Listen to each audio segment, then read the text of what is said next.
ഇത്രയും കാലം ഞാൻ ഇതെല്ലാം മറച്ചു വെച്ചു. ഇനി ഞാൻ ഇതെല്ലാവരോടും പറയാൻ തന്നെ പോവാ. സംഗതി കുഴപ്പത്തിലേക്ക് നീങ്ങിക്കൊണ്ടിരിക്കുക. എന്റെ ലേറ്റസ്റ്റ് ഫോട്ടോ സഹിതം വാർത്ത പത്രത്തിൽ വന്നിട്ടുണ്ട്. നോക്ക്. ഇതേ ഇങ്ങോട്ട് നോക്കി എന്ന സിനിമ തിരുവനന്തപുരം സെക്രട്ടേറിയറ്റിൽ വെച്ചിട്ടാണ് ഈ ഷൂട്ടിംഗ് നടന്നത്.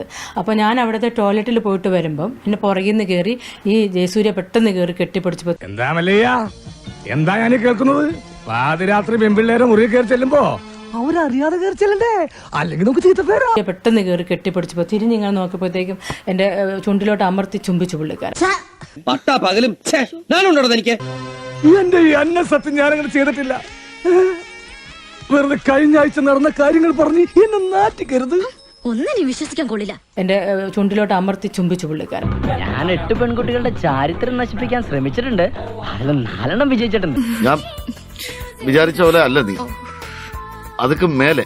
ഇപ്പൊ മുഖംമൂടികളുടെ സീസണാ. പുള്ളി എൻ്റെ പുറകെ ഓടി വന്നായിരുന്നു ജയസൂര്യ.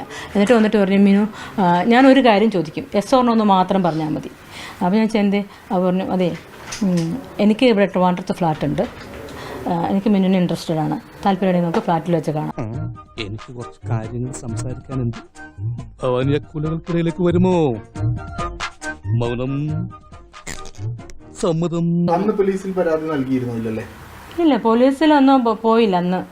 ഇനി പോകാൻ ഇനി പോകും, പരാതി കൊടുക്കാൻ തീർച്ചയായിട്ടും പരാതി കൊടുക്കും. എന്നെ പറ്റി പോലീസിന് ഇന്ന് വരെ യാതൊരു സംശയവുമില്ല. അനാഥ മന്ദിരം, കുഷ്ഠരോഗ നിവാരണം എന്നൊക്കെ പറഞ്ഞ് വളരെ മാന്യമായ രീതിയിൽ ഞാൻ മുന്നോട്ട് പോയിക്കൊണ്ടിരിക്കുക. താനുമായി ബന്ധമുണ്ടെന്നോ മറ്റോ പോലീസുകാർ അറിഞ്ഞാൽ എന്റെ ഭാവി അതോടെ അവതാളത്തിലാവും. ഇപ്പൊ ജീവിതം ഒരു വലിയ ചോദ്യചിഹ്നമായി മാറിയിരിക്കുക. തലയ്ക്ക് മീതെ ശൂന്യാകാശം, താഴെ മരുഭൂമി എന്നൊരു പാട്ടുണ്ടല്ലോ. അതുപോലെയാ ഇപ്പൊ എന്റെ അവസ്ഥ.